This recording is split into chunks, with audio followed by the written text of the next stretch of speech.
அனைவருக்கும் வணக்கம். சென்ற ஆண்டு, அதாவது 2025ஆம் ஆண்டு எனக்கு நிறைய பரிசு பொருட்கள் கிட்டியதாக சொல்லியிருந்தேன். அந்த பரிசு பொருட்களை எல்லாம் உங்களோடு நான் காட்டி மகிழ்ந்து இருந்தேன். அதே போல எனக்கு சென்ற ஆண்டு இறுதியில் அற்புதமான ஒரு பரிசு, மிக அற்புதமான ஒரு பரிசு எனக்கு கிடைச்சிருந்தது. நான் ஒரு முறை காணொளி ஒன்று செய்திருந்தேன். அந்த காணொளியில் என்னுடைய மனசுக்கு பிடித்த நடிகர், அதாவது அவருடைய படத்தை நான் பார்த்து ரசித்ததில்லை, ஆனால் ஒரு மனிதராக எனக்கு அவரை மிகவும் பிடிக்கும். தமிழ் நாட்டைச் சேர்ந்த நடிகர் தான். இன்று அவர் மண்ணை விட்டு சென்று 2 ஆண்டுகள் ஆகியிருந்த கட்டத்தில் எனக்கு அவர் ஒரு நல்ல மனிதராக, சிறந்த மனிதராக எனக்கு மிக மிக மிக பிடிக்கும் என்று சொல்லியிருந்தேன். அந்த காணொளியை பார்த்த என்னுடைய மாணவன் அவரையே ஒரு அழகான பரிசாக என் கையில் கொண்டு வந்து தந்தார். அது அழகான பரிசாக கொண்டு வந்து தந்தேன்னு சொன்னால் வரைந்து கொண்டு வந்து தரவில்லை. ஒரு நுணுக்கமான ஒரு வேலைப்பாடு, மிக நுணுக்கமான ஒரு வேலைப்பாடு. நூலாலேயே அவருடைய முகத்தை கோத்து நூலாலேயே அவருடைய முகத்தை கொண்டு வருது, அந்த உருவத்தை கொண்டு வருது. அப்படியாக தொலைதூரத்தில் இருந்த பேயோன் என்ற ஊரில் இருந்த என்னுடைய மாணவன் இதற்காகவே மினக்கட்டு வந்து மறுபடியும் தன்னுடைய ஊருக்கு திரும்பி சென்றார். அவருடைய அன்பு என் மனசை மிகவும் தொட்டது. அதே போல அவர் கொடுத்த பரிசு மிக மிக மிக பெரிது, விலை மதிக்க முடியாதது என்றுதான் சொல்ல வேண்டும். அதற்காக மற்றவர்களெல்லாம் கொடுத்ததெல்லாம் குறை வேண்டே அல்ல, எல்லோருடைய அன்புமே மிக மிக பெரிது, விலை மதிக்க முடியாது. உலகத்திலேயே விலை மதிப்பற்றது அன்பு. அப்படித்தான் என்னுடைய மாணவ மாணவிகள் எல்லோருமே என்னில் வைத்திருக்கிற அன்பும். அவர்கள் பரிசு தந்துதான் தங்களுடைய அன்பை காட்ட வேண்டும் என்று அல்ல, அவர்கள் என்னோடு அன்பா பழகி அவர்கள் கல்வியில் சிறப்பாக வந்தாலே அதுவே எனக்கு மிகப்பெரிய பரிசு. ஆனாலும் அவர்கள் அதையும் தாண்டி பரிசுகள் கொடுத்திருந்தார்கள். அதே போல இந்த 2025ஆம் ஆண்டு இறுதியில் எனக்கு கிடைத்த ஒரு சிறப்பான பரிசை நான் உங்களுக்கு காட்ட போகிறேன். அதுக்கு முதல் நீங்கள் எல்லாரும் கண்ணை மூடுங்க, நான் காட்டுறேன். கண்ணை மூடிட்டீங்களா? ஓகே, கண்ணை திறக்கக்கூடாது ஒரு தடவை. இதுதான் அந்த பரிசு. எனக்கு பிடிச்ச நடிகர் விஜயகாந்தை நூல்களால் கோத்து, இது உள்ளுக்கு படம் எதுக்குமே வரையலை, அவர் படம் எதுக்குமே உள்ளுக்கு வரையலை, ஆணி அடித்து வட்டமாக அந்த டிஜிட்டல் முறையில் அந்த எண்களுக்கு ஏற்ற மாதிரி எண்ணிக்கை போட்டு அந்த எண்ணிக்கையின் வாயிலாக நூலை அங்கு இங்கு கோக்கும் பொழுது விஜயகாந்தின் முகம் அப்படியே அப்பட்டமாக வந்திருக்குது. எனக்கு அதில் மிக பிடித்தது என்னென்றால் இந்த கண்கள். இங்கே உள்ளுக்கு அவர் எதுவுமே வரையலை, உள்ளுக்கு எதுவுமே இல்லை, ஒரு வட்டமான ஒரு பலகை, இதில் ஆணிகள் மட்டும் அடிச்சிருக்கிறார். இந்த உள்ளுக்கு கண்ணையோ மூக்கையோ வாயோ மீசையோ எதையுமே அவர் வைக்கல.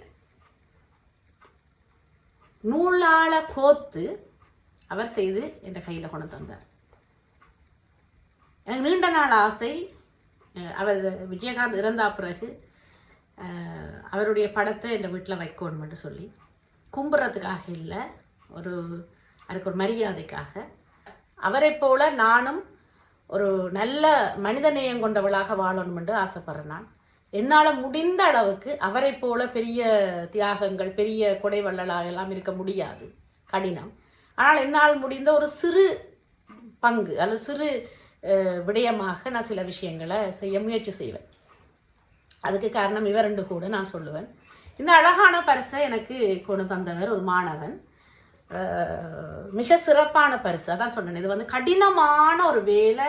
ஒரு கிழமைக்கு மேலே அவர் செயல்பட்டு பக்குவமாக என்று சொன்னால், அவர் சொன்னார் எனக்கு ஒரு நூலை கோத்து விட்டு தொடர்ந்து இது ஒரு நாளைக்கு செய்து முடிக்கிறாது, ஒரு கிழமைக்கு மேலே அவர் செய்யணும் இந்த விடயத்தை. அப்போ செய்யும் பொழுது தொடர்ந்து செய்ய முடியாதுன்ற காரணத்தால் அவர் ஒரு நூலில் சுற்றி போட்டு விடணும். விடும் பொழுது எங்கே விட்டேன், எங்கேருந்து தொடரணும் என்றதை அவர் கவனமாக பார்த்து கொள்ளணும் என்று சொல்லியிருந்தார். இப்போ இதை நான் உங்களுக்கு காட்டுறதுல ஒரு சுயநலமும் இருக்குன்னு வையுங்கோ. அவர் இதை செய்து கொண்டு வந்திருக்கிறார். எனக்கு பிடித்தவரை, நான் மதிக்கிறவரை எனக்கு செய்து கொண்டு வந்திருக்கிறார். இப்படியான விடயங்கள் வெள்ளக்காரர் செய்தால் ஆஹா ஓஹோண்டு அவர்களை புகழ்வார்கள். அதுக்கு மிகப்பெரிய மதிப்பும் பரிசும் பணமும் கொடுத்து தான் அதை செய்ய விடுவார்கள். நீங்கள் கூட பார்த்துருப்பீங்க, அந்த கை வேலை செய்கிற ஆட்களுக்கு பிரான்ஸ் நாட்டில் மரியாதை அதிகம்.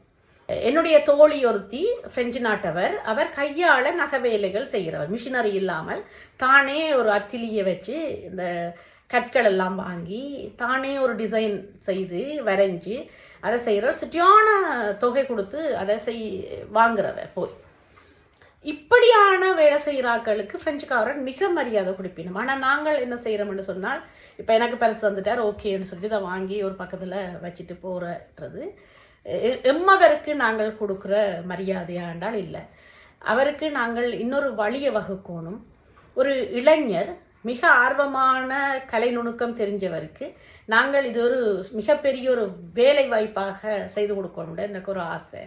ஆகவே இந்த காணொளியை பார்த்து கொண்டிருக்கிற அன்பு உறவுகளே, உங்களுடைய வீட்டவருக்கோ உங்களுடைய உறவினருக்கோ பிறந்த நாள் என்னவாக இருக்கட்டும், அவருடைய முகத்தை வரைய அல்லது உங்களுக்கு பிடித்தவர்களுடைய முகத்தை வரைய விருப்பம் இருந்தால் என்னோட தொடர்பு கொள்ளுங்கோ. நான் அவரோடு உங்களை தொடர்பு படுத்தி விடுறேன்.